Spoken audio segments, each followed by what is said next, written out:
Assalamualaikum warahmatullahi wabarakatuh. Kami dari kelompok satu akan menjelaskan tentang sejarah tumbuh dan berkembangnya tasawuf.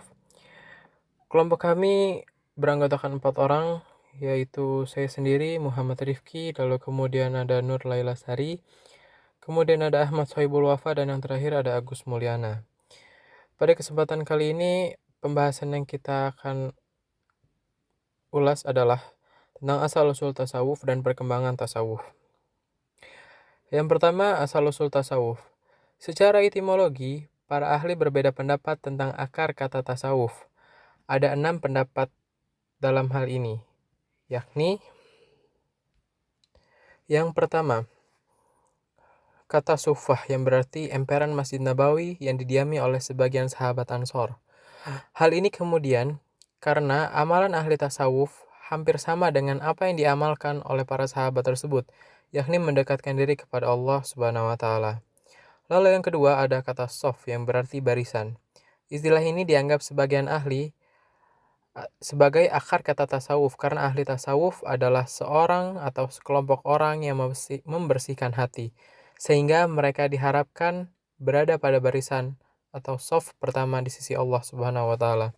Yang ketiga ada kata sofa yang berarti bersih.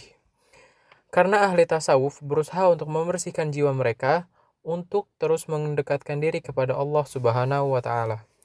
Lalu yang keempat ada kata sufanah, nama sebuah kayu yang bertahan tumbuh di padang pasir. Hal ini karena ajaran tasawuf mampu bertahan dalam situasi yang penuh pergolakan ketika itu. Ketika umat Islam mulai terbuai oleh materialisme dan kekuasaan. Sebagaimana kayu sufanah yang tahan hidup di tengah-tengah padang pasir yang tandus. Lalu yang kelima adalah kata teosofi dalam bahasa Yunani yang berarti ilmu ketuhanan. Karena kata tasawuf banyak membahas tentang ketuhanan. Dan yang terakhir ada kata sof yang berarti bulu domba.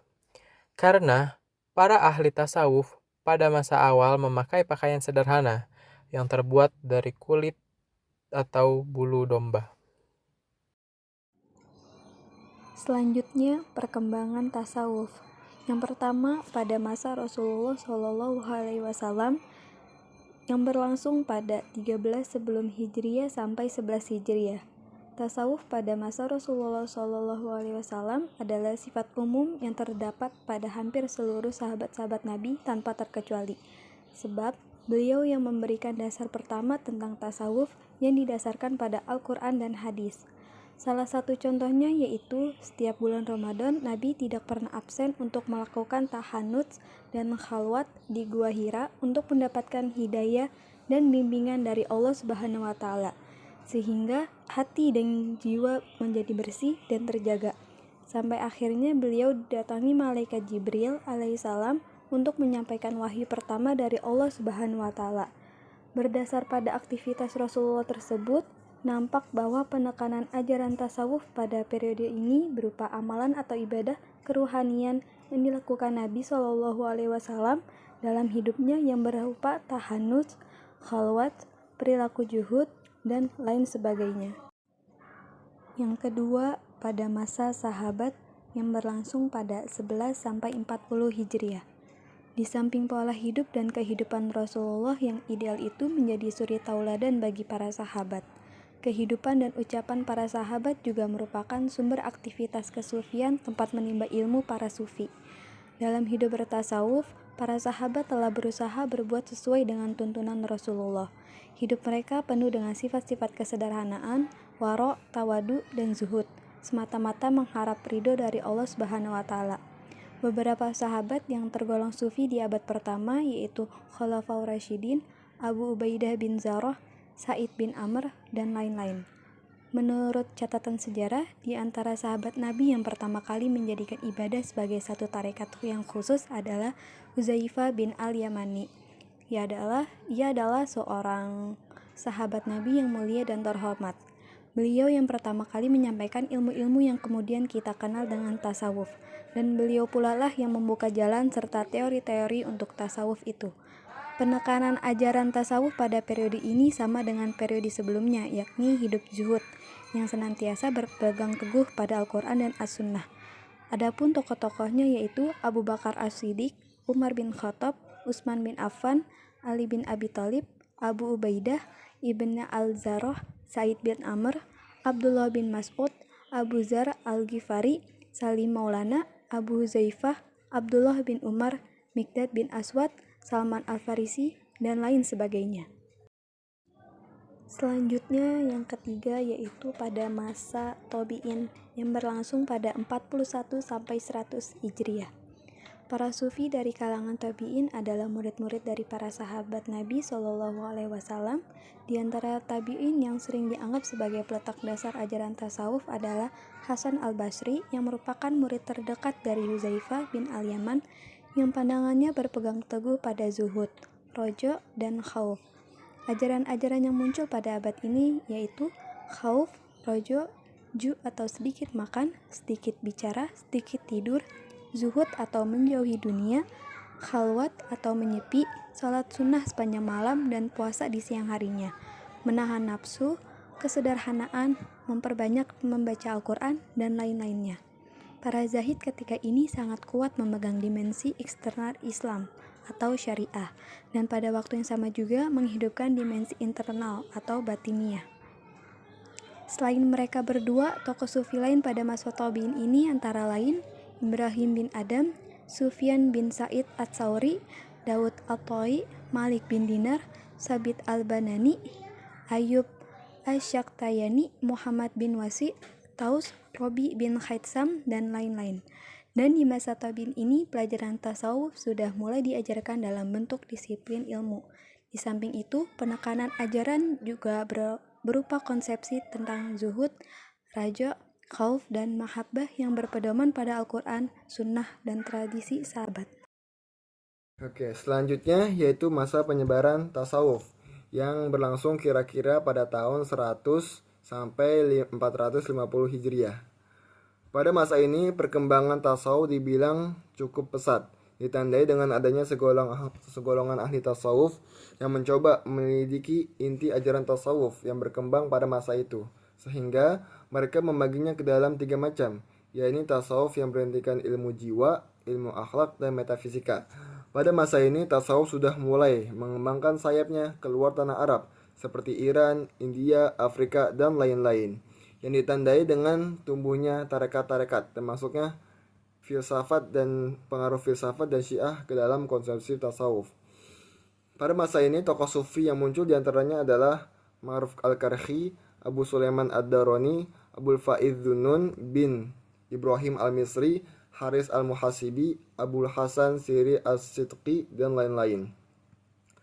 Pada waktu ini juga muncul 2 tokoh terkemuka, yakni Abu Yazid al-Bustami dan Abu Mansur al-Hallaj. Abu Yazid berasal dari Persia. Dia memunculkan ajaran fana, yaitu leburnya atau hancurnya perasaan, liqa, bertemunya dengan Allah, dan wahdatul wujud, yaitu kesatuan wujud atau bersatunya hamba dengan Allah. Sementara Al-Hallaj menampilkan teori hulul, yaitu inkarnasi Tuhan, Nur Muhammad, dan wahdatul adyan, yaitu kesatuan agama-agama. Selain itu, para sufi lainnya pada waktu ini juga membicarakan tentang wahdatul syuhud, yaitu kesatuan penyaksian, ittisal, berhubungan dengan Tuhan, jamal wa kamal, keindahan dan kesempurnaan Tuhan, dan insan kamil, yaitu manusia sempurna. Mereka mengatakan bahwa semuanya itu tidak akan dapat diperoleh tanpa melakukan latihan yang teratur atau riyadhah. Selain munculnya tasawuf yang cenderung pada syatohiyat,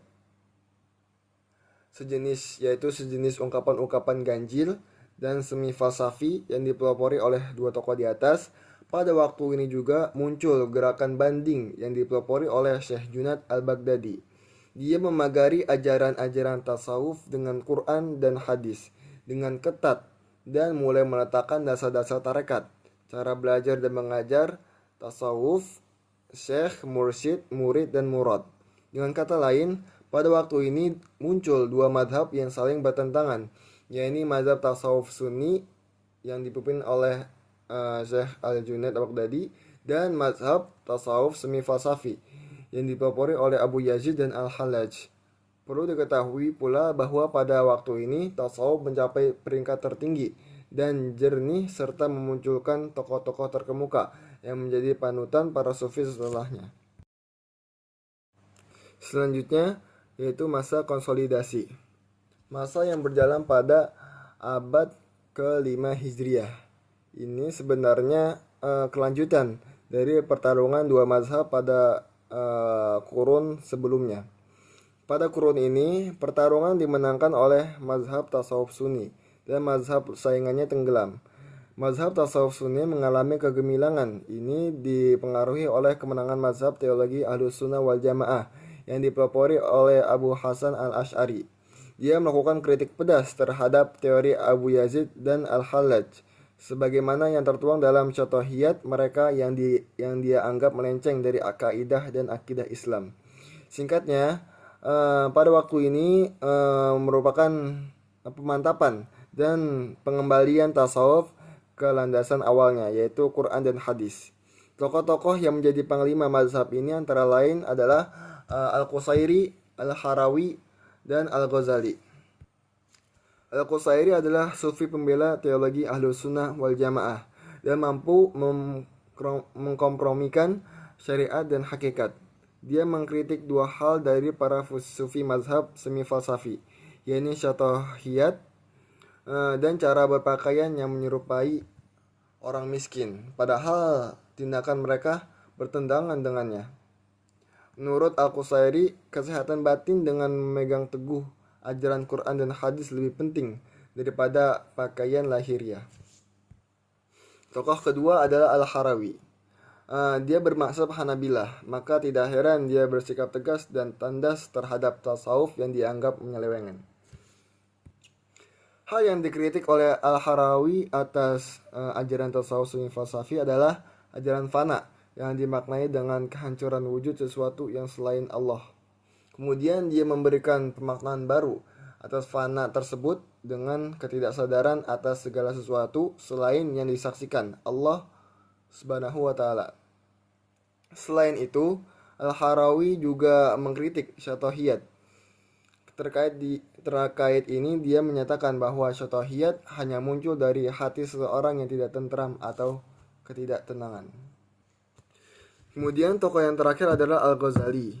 Dia merupakan tokoh pembela teologi Sunni terbesar, bahkan lebih besar dibanding sang pendirinya, yaitu Abu Hasan al-Asy'ari.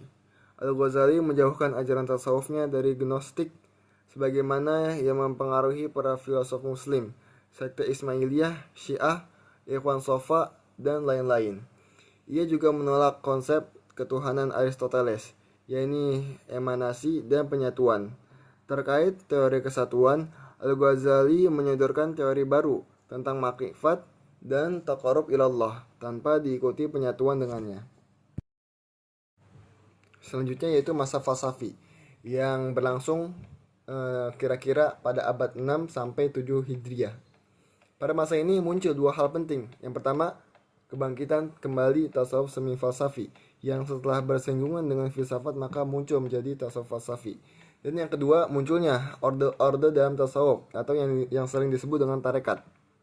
Tokoh utama yang muncul pada masa falsafi ini antara lain Ibnu Arabi, Syuhrawardi, Ibnu Sab'in, Ibnu Farid, dan lainnya. Sementara itu, pada masa ini muncul tarekat-tarekat tasawuf. Di antara lain yaitu tarekat Qadiriyah yang didirikan oleh Abdul Qadir Al-Jailani dan berpusat di Baghdad. Lalu ada tarekat Naqsyabandiyah yang didirikan oleh Muhammad bin Bahauddin yang didirikan di Asia Tengah. Lalu ada tarekat Maulawiyah atau Rumiyah yang didirikan oleh Jalaluddin Ar-Rumi di Persia. Lalu tarekat Tijaniyah yang didirikan oleh At-Tijani di Fez, Maroko, dan masih banyak lagi tarekat-tarekat yang muncul pada masa ini. Setidaknya ada 14 tarekat yang teman bisa lihat di sini. 7. Masa pemurnian. Pada Ibn Arabi, Ibn Farid, dan Ar-Rumi adalah masa kemasan gerakan tasawuf baik secara teoritis maupun praktis. Pengaruh dan praktek-praktek tasawuf tersebar luas melalui tarakat-tarakat. Namun pada waktu itu tasawuf dianggap bid'ah, khurafat, klinik, pengabaian syariat, hukum-hukum moral, dan penghinaan ilmu pengetahuan. Dengan fenomena tersebut muncul Ibn Taimiyah yang dengan lantang menyerang ajaran-ajaran yang beliau anggap menyeleweng. Hal yang dikritik Ibn Taimiyah antara lain ajaran ittihad, hulul, wahdat al-wujud, pengutusan wali, dan lain-lain yang dia anggap bid'ah, khurafat, dan takhayul. Beliau juga membagi fana menjadi 3 bagian, yaitu 1. Fana ibadah, lembur dalam ibadah. Fana syuhud al-ghail, fana pandangan batil. 3. Fana wujud masyiwa Allah, fana wujud selain Allah. 8. Masa kini. Pada abad 21 di kalangan kaum muda tasawuf mulai tumbuh dan bangkit, begitupun di kalangan intelektual. Bahkan juga sudah terbentuk komunitas-komunitas tasawuf baik di dalam maupun luar negeri. Di Eropa dan Amerika ada Ibnu Arabi Society dengan komunitas penggiat tasawuf. Di Indonesia ada Jamiah Ahli Tarikiyah Al-Mutabarah An-Nahdiyah Jatman yang menaungi tarekat-tarekat muktabarah. Bahkan Jatman memiliki organisasi regenerasi di tingkat mahasiswa, yakni mahasiswa ahli tarikah Al-Mutabarah An-Nahdiyah Matan. Dalam lingkup lebih luas lagi, beberapa tahun yang lalu ada konferensi ulama sufi internasional yang digelar di Pekalongan, Jawa Tengah 8-10 April 2019. Dari kegiatan ini menghasilkan dibentuk Forum Sufi Internasional dengan diketahui oleh Habib Muhammad Lutfi bin Ali bin Yahya. Adapun beberapa tujuan, yakni 1. Mengaktifkan peran tasawuf dalam membentukkan individu yang saleh dan masyarakat yang unggul, serta menegakkan wawasan kebangsaan dan kemanusiaan. 2. Kerjasama dalam mewujudkan kesatuan di antara para ahli tasawuf, ahli makrifat, dan seluruh dai. 3. Mengambil manfaat dari kelebihan-kelebihan tarekat dan ciri-cirinya dalam pembentukan kembali rumah sufi yang disempurnakan dengan hikmah. Setelah mendengarkan paparan materi di atas, dapat kami simpulkan bahwa tasawuf pertama kali disampaikan pada zaman sahabat Nabi yang berpegang teguh pada Al-Quran dan As-Sunnah. Perkembangan tasawuf dapat dikatakan sangat pesat penyebarannya.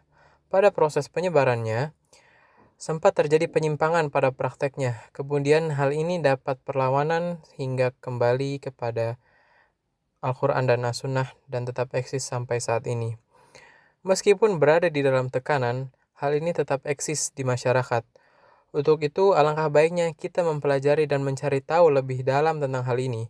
Selain itu, dengan memahami hal ini akan membuat kita semakin meyakini bahwa hal tersebut membuat semakin yakin dengan keimanannya kepada Allah. Sekian dari kelompok kami. Kurang dan lebihnya mohon maaf. Terima kasih. Assalamualaikum warahmatullahi wabarakatuh.